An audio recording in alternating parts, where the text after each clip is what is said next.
माझी सासू मला रोज रात्री एक गोळी द्यायची आणि म्हणायची की यामुळे तू लवकर गरोदर होशील.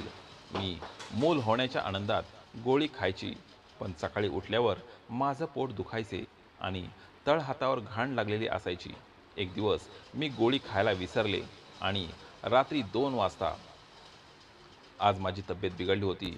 सासू म्हणाली, चल तुला डॉक्टरकडे घेऊन जाते. मला वाटलं मला डॉक्टरकडे जाण्याची गरज आहे, म्हणून मी सासूच्या सांगण्यावरून डॉक्टरकडे जायला तयार झाले. त्यांनी मला डॉक्टरांकडे नेले. डॉक्टरने माझ्या काही टेस्ट केल्यानंतर डॉक्टर म्हणाली की तुला अल्ट्रासाऊंड करावे लागेल. चेकअप केल्याशिवाय मी काही सांगू शकत नाही. थोड्या वेळाने एक नर्स आली. तिने मला झोपायला सांगितले आणि माझे अल्ट्रासाऊंड केले. तोपर्यंत माझ्या सासूबाई डॉक्टरांजवळ बसल्या. डॉक्टर नीलमचा चेहरा खूप खुश दिसत होता. डॉक्टरांनी मला बाहेर जायला सांगितले आणि म्हणाली की मी तुझी फाईल तयार करते, तोपर्यंत तू बाहेर जाऊन बस. माझी सासूबाई तिथेच थांबल्या होत्या. मी बराच वेळ वाट पाहत बसले होते. माझ्या सासूने मला आत बोलावले. मी आत गेले तेव्हा डॉक्टरांचा चेहरा उदास झाला होता. त्यांनी मला विचारले, तुला लहानपणी काही दुखापत झाली होती का? मी म्हटले, नाही. डॉक्टर, तुम्ही असं का विचारत आहात? तेव्हा डॉक्टर म्हणाल्या, कारण एक वाईट बातमी आहे. कोणती? मी गंभीर स्वरात विचारले. डॉक्टर म्हणाल्या की तुम्ही कधीच आई होऊ शकत नाही. तुम्ही मुलांना जन्म देऊ शकत नाही. पण याचे खरे कारण मी सविस्तर सांगू शकत नाही. फक्त एवढेच सांगते की तू मुलाला जन्म देऊ शकत नाहीस. हे ऐकून मला धक्का बसला. माझ्यात काहीच नाही असं मला वाटू लागले. मी असा विचारही केला नव्हता की एवढा मोठा विश्वासघात करून आयुष्य माझ्यासमोर उभे राहील. मी तिथेच बसून रडू लागले. राहुलचं आणि माझं लव्ह मॅरेज झालं होतं. त्यानंतर तो माझं काहीच ऐकत नव्हता. तो मला फक्त त्याच्या आईचंच ऐकायला सांगत होता. घरात आता त्या घरात माझी काहीच गरज राहिली नव्हती असं मला वाटत होतं. जेव्हा मी मुलाला जन्म देऊ शकत नाही, तेव्हा माझ्यासारख्या स्त्रीचा राहुलच्या आयुष्यात काय उपयोग? रडून रडून माझी हालत खराब झाली होती. मग सासूबाई मला म्हणाल्या, काळजी करू नकोस, मी राहुलला काहीच सांगणार नाही. माझे सासूचे असे वागण्याने मला आश्चर्य वाटले, कारण त्या माझ्याशी चांगल्या वागत नव्हत्या. पण आज अचानक त्या माझ्याशी प्रेमाने बोलत होत्या. मग काही वेळाने त्या म्हणाल्या, तुझी इच्छा असेल तर मी तुला एका साधू बाबाकडे घेऊन जाईल. ज्या वान स्त्रिया मुलांना जन्म देऊ शकत नाहीत, त्या साधू बाबांच्या औषधाने सर्व ठीक होतात. ते फक्त 12 गोळ्या देतात. काळजी करू नकोस. मी तुला साधू बाबांकडे घेऊन जाते. त्यांनी दिलेली गोळी घेतल्यावर तू एक नाही तर अनेक मुलांना जन्म देऊ शकशील. माझ्या सासूबाईंचे म्हणणे ऐकून मला खूप आनंद झाला. माझ्या मनात आशेचा किरण जागा झाला. सासूबाई म्हणाली की आपण संध्याकाळी साधू बाबांकडे जाऊया.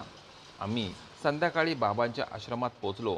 तेव्हा मला दिसलं की बाबांच्या जवळ खरंच खूप स्त्रिया बसल्या होत्या आणि मी त्यांच्यापैकी 3-4 स्त्रियांशी बोलले. तेव्हा कळले की त्यांनी सुद्धा बाबांकडून औषध घेऊन त्यांना पण मुलं झाली होती. तेव्हा माझी काळजी दूर झाली. माझे लग्न होऊन तर फक्त 3 महिने झाले होते. मी बाबांकडे गेली. त्यांनी मला खाली बसण्याचा इशारा केला आणि मग माझ्या डोक्यावरून हात ठेवून काहीतरी वाचायला सुरुवात केली आणि मला 12 गोळ्या दिल्या आणि म्हणाले, या गोळ्या काटेकोरपणे घे, त्यातली एकही चुकू नकोस आणि मी सांगतोय त्या मंत्राचा जाप कर, असे म्हणत गोळ्या माझ्या हातात दिल्या. तेवढ्यात माझ्या सासूबाईंनी माझ्या हातातल्या गोळ्या माझ्याकडून हिसकावून घेतल्या आणि सांगितले, त्या गोळ्या मी स्वतः ठेवेन आणि रोज एक गोळी तुला देत जाईल. इतर सासूंनी तर मुलांचे दुसरे लग्न करण्यासाठी काय काय कारस्थाने रचले असते, पण माझी सासू माझ्यासाठी इतकं करत होती. कोणतीच सासू आपल्या सुनेचा वांजपणा कधी सहन करू शकत नाही. पण माझी सासू स्वतः मला डॉक्टरांकडे घेऊन गेली होती. घरी आल्यावर माझ्या सासूने मला एक डब्बा दिला. त्यात गोळ्या होत्या आणि त्या मोजून 12 गोळ्या होत्या. मग त्या म्हणाल्या, मी तुझ्यासाठी रोज रात्री दूध आणून देईल. तू ही गोळी दुधासोबत घे आणि त्यानंतर अंथरुणावरून उठायचे नाही. ते औषधाच्या परिणामासाठी खूप आवश्यक आहे. त्या दिवशी मी ती गोळी घेतली. मी ती गोळी कशी तरी माझ्या घशाखाली उतरवली. आता मी फक्त वाट पाहत होते की माझं स्वप्न कधी पूर्ण होईल. पण मला एक गोष्ट जरा विचित्र वाटली. रोज सकाळी उठल्यावर माझ्या ड्रेसवर पिवळे डाग दिसायचे. याशिवाय माझे डोकंही जड झालेले होते आणि अंगही दुखत होते. पण मी माझ्या सासूला काहीच बोलले नाही. नाहीतर त्या मला पुन्हा कोणत्या तरी डॉक्टरकडे घेऊन जातील. आज मला खूप आनंद होत होता, कारण गोळी घ्यायचा आजचा शेवटचा दिवस होता. आता फक्त शेवटची गोळी बाकी होती. रात्र झाली. मला वाटले आता कदाचित लवकरच आनंदाची बातमी ऐकायला मिळेल आणि माझ्या हातातून गोळी खाली पडली. रात्रीची वेळ होती. खोलीत अंधार होता. मी गोळी शोधण्याचा खूप प्रयत्न केला, पण मला ती कुठे सापडली नाही. मी जाऊन टॉर्च आणला आणि पलंगाखाली सगळीकडे शोधले, पण गोळी हरवली होती. मला खूप वाईट वाटले. आज शेवटचा दिवस होता. आज गोळी नाही घेतली तर सगळा कोर्स वाया जाऊ शकतो. पण माझ्या मनात एक विचार आला, अजून वेळ गेलेली नाही. मी पहाटे अंधारात बाबांच्या घरी जाईन. त्यांच्याकडून सकाळी लवकर गोळी आणेल. असा विचार करून मी झोपण्याचा प्रयत्न करू लागले. मी झोपून फक्त 10 मिनिटे झाले होते की लगेच राहुल आणि माझी सासू माझ्या खोलीत आली. मी झोपेचे नाटक करत होते, पण रोजच्या गोळ्यांच्या प्रभावामुळे मला झोप येत नव्हती. मला वाटले की मला एक दोनदा पाहिल्यावर माझ्या सासूबाई खोलीतून निघून जातील, पण तसे झाले नाही. त्या माझ्या खोलीतच होत्या. मला माझे डोळेसुद्धा उघडता येत नव्हते. त्या आमच्या बेडरूममध्ये का थांबल्या आहेत हे समजत नव्हते. काही वेळाने एक ओळखीचा सुगंध आला. मी चोरून पाहिले तर त्यांच्या हातात दिवा आणि अगरबत्त्या होत्या. मी अजूनही झोपेचे नाटक करत होते, पण त्या पेटलेल्या अगरबत्तीची राख माझ्या पायावर पडली आणि मी जोरात ओरडून उठून बसली. मला एखादं भयानक स्वप्न पडल्यासारखं वाटलं. माझ्या सासूबाईंना अशा अवतारात बघून मला धक्का बसला. त्यांनी काळे कपडे घातले होते आणि त्यांच्या कपाळावर मोठा काळा टिक्का होता. त्या खूप भीतीदायक दिसत होत्या. मला किंचाळताना पाहून त्या दचकल्या आणि म्हणाल्या, "शांत झोप, आता मला बोलायला लावू नकोस." मला त्यांच्या या कृतीमुळे विचित्र वाटत होते. माझा गोंधळ होत होता. खोलीत पसरलेल्या या दुर्गंधीमुळे माझा श्वास गुदमरत होता. मी आणखी किंचाळण्यापूर्वीच माझ्या सासूबाईंनी माझ्या तोंडावर हात ठेवला आणि मला ओढत बाजूच्या खोलीत आणले. त्या खोलीत कोणीच येत जात नव्हते. त्या खोलीत खूप अंधार होता. तो अंधार पाहून मी घाबरले. त्यांनी माझे तोंड बंद केले होते आणि बाहेरून दरवाजा लॉक केला. मला खूप भीती वाटत होती. माझी काळजी न करणाऱ्या माझ्या नवऱ्याला मी शिव्या देऊ लागले. तो विचारायलाही आला नाही. जणू काही तोही त्यात सामील झाला होता आणि त्याला काही चिंता लागली नव्हती. संध्याकाळी 5 वाजता राहुल आला आणि सांगू लागला की तू इथे आहेस, तुला अजून इथेच थांबावं लागेल.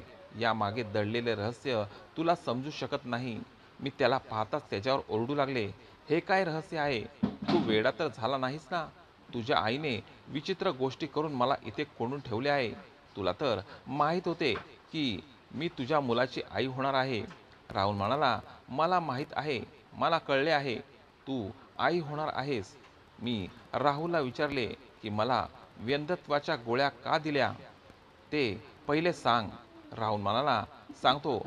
तेव्हा मी म्हटले, आधी मला इथून बाहेर काढ, माझा इथे जीव गुदमरतो आहे. तो म्हणाला, काळजी करू नकोस, मी तुझ्यासोबत आहे. असे म्हणत राहुलने मला विश्वासात घेऊन मला म्हणाला, तू माझ्या आईला ओळखत नाहीस, ती खूप चांगली स्त्री आहे. अनेक महिला तिच्याकडे उपचार घेण्यासाठी येतात आणि ती सर्वांवर मोफत उपचार करते. कदाचित तुला हे माहीत नसेल, पण मी आईला चांगलं ओळखतो. ती वांझ महिलांना मदत करते. तिला असे वाटते की तिच्या दारातून एकही स्त्री निराश होऊन जाऊ नये. तिला त्या साधू बाबांसारखे व्हायचे आहे, म्हणून तिला मंत्र जपण्याची गरज आहे.